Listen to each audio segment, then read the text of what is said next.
Hello everyone, welcome to a online solution. आज की video में बात करने वाले हैं क्लास 10 साइंस का मोस्ट इंपॉर्टेंट ऑब्जेक्टिव क्वेश्चन। ये दरअसल वीडियो टेस्ट से रिलेटेड है। इसमें इंपॉर्टेंट ऑब्जेक्टिव तो करवाऊंगा, लेकिन ये दरअसल टेस्ट है। ठीक है, टेस्ट 20 क्वेश्चन मैं आपके लिए लाया हूं। ठीक है, और देखते हैं कि आप कितना इसमें से सही करते हैं। मेरा चैलेंज है कि आप 20 जो क्वेश्चन है 20 में से कम 15 से ऊपर सही करना है। आपको 15 से नीचे नहीं जाना है। अब मैं आपको बताता हूं इसमें किस प्रकार का क्वेश्चन है। क्वेश्चन जैसे कि साइंस का ही है। साइंस का जो जो सब्जेक्ट होता है, जिसमें साइंस में जो 3 सब्जेक्ट होता है, फिजिक्स, केमिस्ट्री और बायोलॉजी, तीनों सब्जेक्ट का सबसे पहला लेसन से मैं छाट कर लाया हूं 20 क्वेश्चन। बस पहला ही लेसन का सारा है। ठीक है, आप सबके ट्यूशन में ये पहला लेसन समाप्त हो चुका होगा। उम्मीद है कि आप 20 में से 20 सही कर सकते हैं। तो वीडियो को पूरे एंड तक जरूर देखिएगा और पूरा जान लगा दीजिए कि 20 में से 20 सही करना है तो करना है। ठीक है, तो आइए हम वीडियो को शुरू करते हैं। सबसे पहला सवाल, और उससे पहले अगर आप हमारे वीडियो को लाइक नहीं किए तो लाइक कीजिए, और सब्सक्राइब नहीं किए चैनल को तो सब्सक्राइब कीजिए। ये रहा आपके स्क्रीन पर क्वेश्चन नंबर 1। ठीक है, बहुत ही इजी सवाल है। उम्मीद है कि आप सारे क्वेश्चन को बनाओगे। बहुत इजी सवाल है। ठीक है, तो सबसे पहले आपका प्रकाश का परावर्तन का सबसे पहला सवाल है, और क्वेश्चन नंबर 1 कहता है आपका, प्रकाश संश्लेषण में प्रकाश ऊर्जा रूपांतरित होती है। यानी कि प्रकाश संश्लेषण में जो प्रकाश ऊर्जा रूपांतरित होती है वो किस में होती है? ऑप्शन ए यांत्रिक ऊर्जा में, जल में, रासायनिक ऊर्जा में या ग्लूकोज में। तो यहाँ पर करेक्ट आंसर क्या होगा? मैं आपके लिए सिर्फ 5 सेकंड वेट करूंगा। ठीक है, और 5 सेकंड के अंदर में आपका आंसर हो जाना चाहिए। हो सके तो नीचे कमेंट बॉक्स में दीजिए, नहीं तो आप अपने मन में भी दे सकते हैं। ठीक है, और लेकिन कमेंट बॉक्स में जरूर बताना कि आपका कितना में से कितना सही हुआ। मैं कमेंट चेक करूंगा, और अगर जिसका अच्छा नंबर जाए तो मैं उस पर लाइक भी करूंगा और कमेंट भी करूंगा। ठीक है, तो देखो पहला का जो आंसर क्या होगा, प्रकाश संश्लेषण में प्रकाश ऊर्जा रूपांतरित होती है, तो ऑप्शन हमारा हो जाएगा सही यहाँ पर, ऑप्शन सी, रासायनिक ऊर्जा में। ठीक है, इस क्वेश्चन का सी ऑप्शन हमारा राइट आंसर होगा। इसके बाद देखिए क्वेश्चन नंबर 2। क्वेश्चन नंबर 2 कहता है, इनमें स्वपोषी कौन है? इनमें स्वपोषी कौन है? ऑप्शन देखिए, हरे पौधे, कीट, मछली, और यहाँ पर देखो ऑप्शन डी है, इनमें से सभी।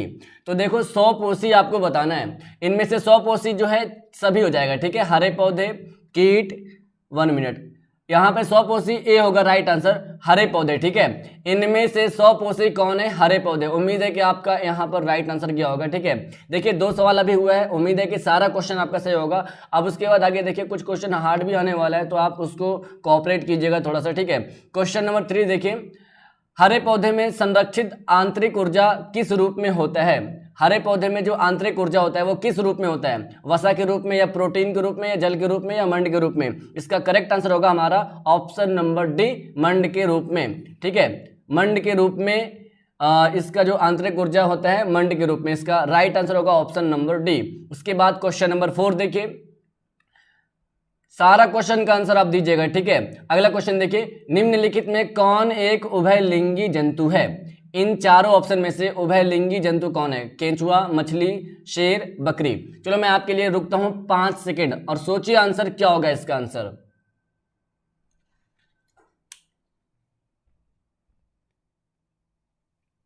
ओके, देखो इनमें जो एक उभयलिंगी बता रहा है ना, उभयलिंगी, इनमें एक ही जंतु है जिसका नाम है केंचुआ। यहां पर करेक्ट आंसर क्या होगा? ऑप्शन नंबर ए हमारा राइट होगा। इसके बाद आगे देखते हैं क्वेश्चन नंबर 5।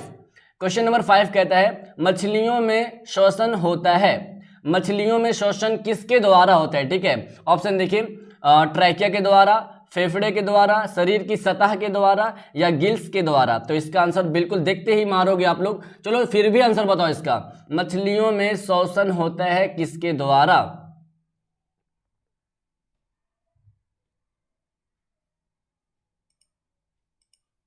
ओके, इसका करेक्ट आंसर होगा हमारा ऑप्शन नंबर डी, गिल्स के द्वारा। मैं जब चुप हो जाता हूं ना तो समझो कि मैं आपका आंसर का वेट कर रहा हूं। ठीक है, मैं आपका आंसर देने का टाइम दे रहा हूं, इसी के बीच आपको आंसर बताना है। ओके, गिल्स के द्वारा मछलियों में श्वसन होता है। इस क्वेश्चन का करेक्ट आंसर होगा हमारा ऑप्शन नंबर डी। उसके बाद देखते हैं क्वेश्चन नंबर 6। क्वेश्चन नंबर 6 आपके स्क्रीन पर हाजिर है। क्वेश्चन कहता है मनुष्य में वृक्क एक तंत्र का भाग है जो संबंधित है। मनुष्य में एक वृक्क है जो कि एक तंत्र का भाग है और जो रिलेटेड है, जो संबंधित है किससे? पोषण से, श्वसन से, उत्सर्जन से या परिवहन से। तो 6 का क्या आंसर होगा जल्दी से कमेंट बॉक्स में बताओ। और अभी हम लोग 6 क्वेश्चन पार करने वाले हैं और मुझे सब पर भरोसा है कि सब 6 में से 6 सही किए होंगे, ठीक है। गलत मत करना एक भी, ओके। अगर हल्का सा भी कंफ्यूजन होना तो देर में आंसर दो लेकिन सही देना, ओके। 6 का राइट आंसर होगा हमारा option number 6, option number C होगा करेक्ट आंसर, परिवहन में। मनुष्य में वृक्क एक तंत्र का भाग है जो संबंधित है परिवहन से। इसका राइट आंसर होगा हमारा ऑप्शन नंबर डी। 1 मिनट, नहीं, इसका ऑप्शन सी राइट आंसर होगा, ठीक है। ऑप्शन सी राइट आंसर होगा, उत्सर्जन से संबंधित है, सॉरी, वृक्क एक तंत्र का भाग है जो संबंधित है उत्सर्जन से। इसका राइट आंसर होगा C, okay dear, C option right होगा। अब देखो आ गया यहाँ पर जो है ना बायोलॉजी का पहला चैप्टर जय प्रक्रम से 6 क्वेश्चन मैं छाटा हूँ, उम्मीद है कि 6 सही गया होगा। अब मैं आ गया हूँ रासायनिक समीकरण जो कि केमिस्ट्री का पहला लेसन है, रासायनिक समीकरण, उनका पहला नंबर सवाल आपकी स्क्रीन पर हाजिर है।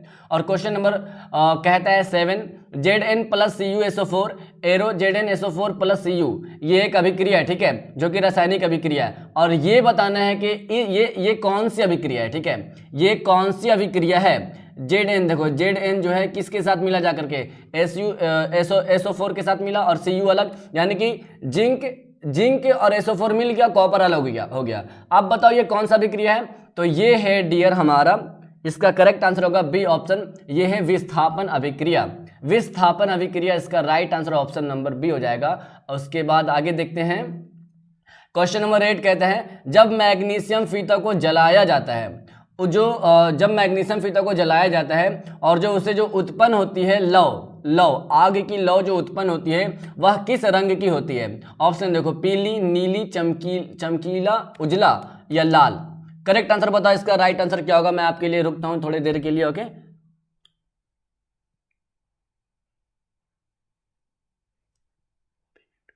ओके, इसका राइट आंसर होगा हमारा ऑप्शन नंबर सी, चमकीला उजला। जब मैग्नीशियम फीता को जलाया जाता है और जो उत्पन्न जो आग होती है उसका जो कलर होता है वो चमकीला उजला होता है। इस क्वेश्चन का करेक्ट आंसर हमारा ऑप्शन नंबर सी हो जाएगा। इसके बाद देखते हैं क्वेश्चन नंबर 9, जिन अभिक्रियाओं में ऊर्जा अवशोषित होता है उन्हें क्या कहते हैं। यानी ये चारों 3 अभिक्रिया का नाम है, ठीक है, उष्माशोषी, वियोजन अभिक्रिया, उष्माक्षेपी अभिक्रिया। और जिस अभिक्रियाओं में ऊर्जा जो है अवशोषित होती है, अवशोषित का मतलब क्या होता है पता है आपको, अपने तरफ आकर्षित करती है, ठीक है, उन्हें क्या कहते हैं। तो अब देखो यहाँ पर 9 का जो करेक्ट आंसर होगा ऑप्शन नंबर ए होगा, उष्माक्षेपी अभिक्रिया, ठीक है, उष्माक्षेपी अभिक्रिया कहते हैं। यानी कि यहाँ पर हमारा ऑप्शन नंबर ए हमारा राइट हो जाएगा। अब देखो ये बहुत ही इंपॉर्टेंट क्वेश्चन है। क्वेश्चन कहता है संगमरमर का रासायनिक सूत्र, संगमरमर का रासायनिक सूत्र क्या होगा। चलो जल्दी बताओ, इसके लिए मैं आपको देता हूं 10 सेकंड का टाइम और इसी के बीच आपको आंसर बताना है, ओके।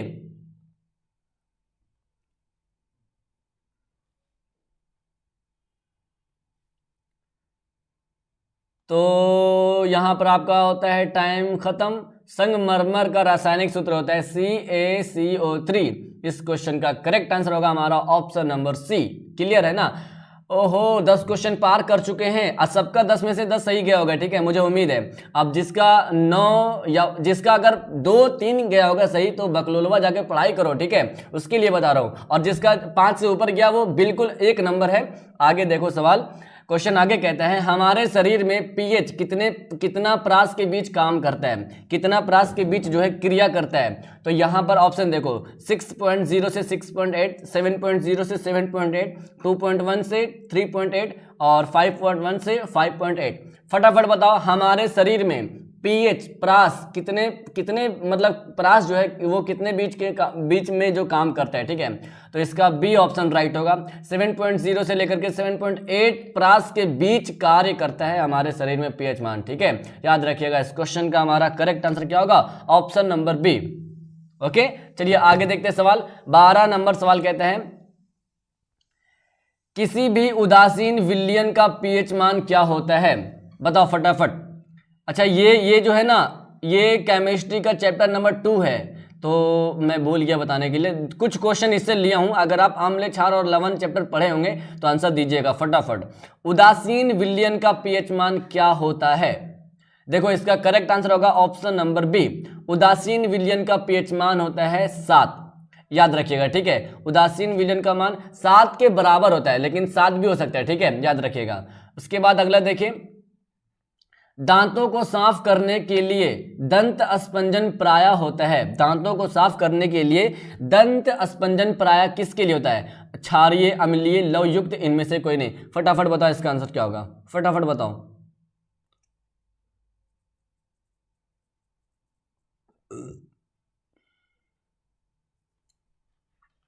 ओके देखो, इसका राइट आंसर होगा हमारा ऑप्शन नंबर ए, क्षारीय होता है। दांतों यानी कि सुबह सुबह जब उठते हैं आप अपने मुंह को धोते हैं तो जो पहले जो मुंह में रहता है वो अम्लीय रहता है, और जब ब्रश करते हैं कॉलगेट वो क्षारीय रहता है, तभी तो अम्लीय को खत्म करता है। तो दांतों को साफ करने के लिए, दंत अस्पंजन के लिए क्षारीय का इस्तेमाल होता है। इस क्वेश्चन का ए ऑप्शन हमारा राइट आंसर होगा, ठीक है। अच्छा एक बार इसमें थोड़ा समझ लो, इसमें ये उदासीन विलयन का पीएच मान 7 कैसे हुआ, मैं आपको थोड़ा सा एक ट्रिक बताता हूं जिससे कि आप याद रखिएगा, ठीक है। एक छोटा सा देखो, ये एक लाइन है, ठीक है।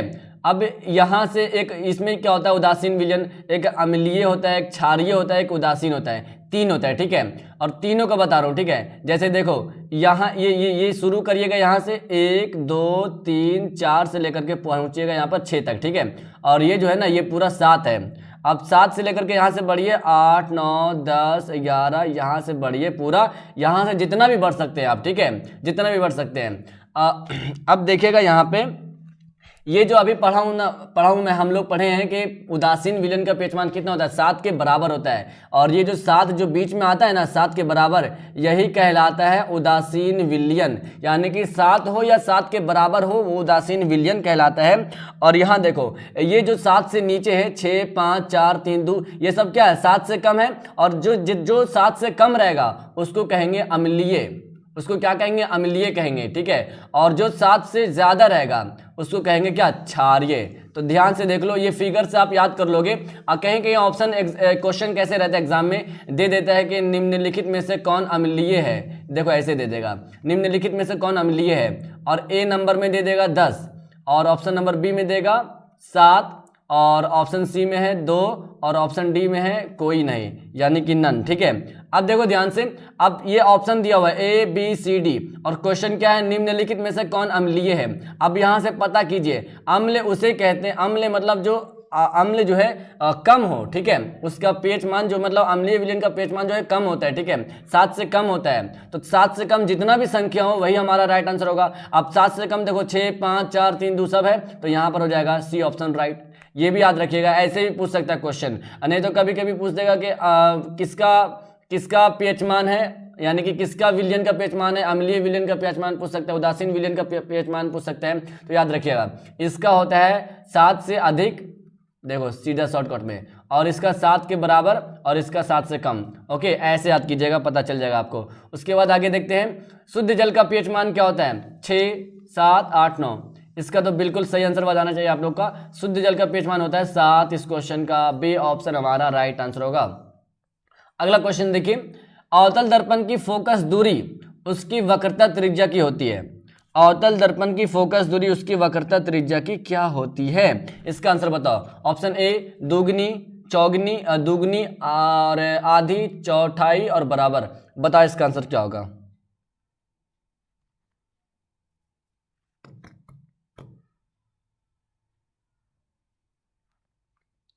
देखो इसका राइट आंसर होगा हमारा ऑप्शन नंबर बी, अवतल दर्पण की फोकस दूरी और उसके वक्रता त्रिज्या की आधी होती है। इसका राइट आंसर होगा हमारा ऑप्शन नंबर बी, याद रखिएगा। उसके बाद देखते हैं क्वेश्चन नंबर 16। बस 20 क्वेश्चन है, 4 क्वेश्चन और है, बेसब्री से इंतजार कीजिए, धैर्य रखिए अपने पे, ठीक है। और आप उम्मीद है कि 15 में से 15 सही किए होंगे। जितना भी सही किए नीचे कमेंट में मैं बताऊंगा, जब पूछूंगा तो बताना, ओके। 16 नंबर सवाल कहता है, लेंस की क्षमता का SI मात्रक क्या है? ऑप्शन आपके सामने है और आंसर मुझे दीजिए, फटाफट बताओ। आप अपने माइंड में बताओ कि ABCD इन तीन चारों में से क्या आंसर होगा। लेंस की क्षमता का SI मात्रक क्या है?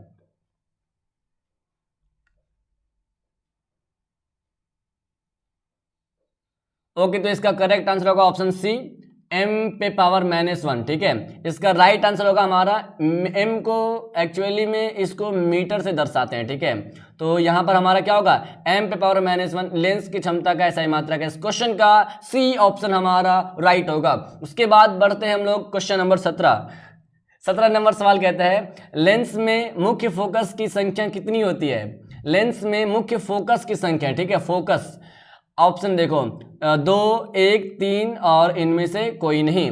लेंस में मुख्य फोकस की संख्या, तो यहाँ पर लेंस में मुख्य फोकस की संख्या होती है 2, तो यहाँ पर हमारा करेक्ट आंसर क्या होगा, ऑप्शन नंबर हो जाएगा ए। प्रकाश का परावर्तन का नियम प्रकाश का परावर्तन कितने नियम होते हैं, 2 नियम। प्रकाश का अपवर्तन का कितने नियम होते हैं, 2 नियम। ये सारा याद करिएगा। और लेंस के मुख्य फोकस की संख्या कितनी होती है, 2 होती है। आगे देखते हैं, प्रकाश परावर्तन के नियम से निर्धारित होती है।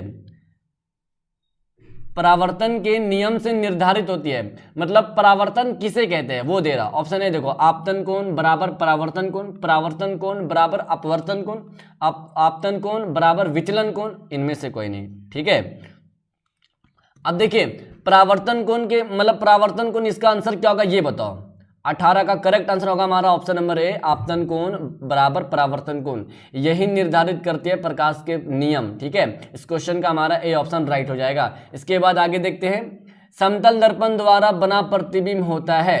समतल दर्पण के द्वारा बना प्रतिबिंब कैसा होता है, वास्तविक, काल्पनिक, दोनों, इनमें से कोई नहीं। तो देखो इसका आंसर क्या होगा, फटाफट बताओ। बस 19 सवाल तक पहुंच चुके हैं, 20 सवाल पहुंचने वाले हैं, देर मत कीजिएगा।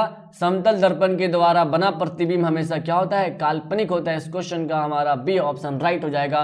उसके बाद आगे देखते हैं, फोटोग्राफी कैमरा का अभिदृश्य होता है। फोटोग्राफिक कैमरा का अभिदृश्य कैसा होता है, उत्तल लेंस, अवतल लेंस, उत्तल दर्पण और अवतल दर्पण, बताओ। और ये लास्ट क्वेश्चन है, आंसर सही आना चाहिए। मतलब फोटोग्राफी में जो लेंस लगता है, लेंस भी लगता है ना, तो इसमें कौन सा लेंस लगता है ये आपको ध्यान से बता रहा है, ठीक है। तो इसमें लगता है उत्तल लेंस। इसका राइट आंसर होगा हमारा ऑप्शन नंबर ए, याद रखिएगा।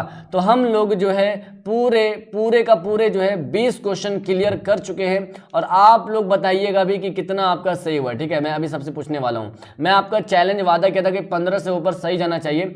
कुछ ज़्यादा हार्ड क्वेश्चन नहीं था, बिल्कुल ईजी था। मैं बोला था कि देखते हैं कि आप कितना सही करते हो, कितना सही किए हो 20 में से, वो नीचे कमेंट में ज़रूर बताना। और वीडियो कैसी लगी वो भी नीचे कमेंट में बताना, सब बताना, ठीक है। ओके, मैं मिलता हूँ आपसे नेक्स्ट वीडियो में। That's all, bye.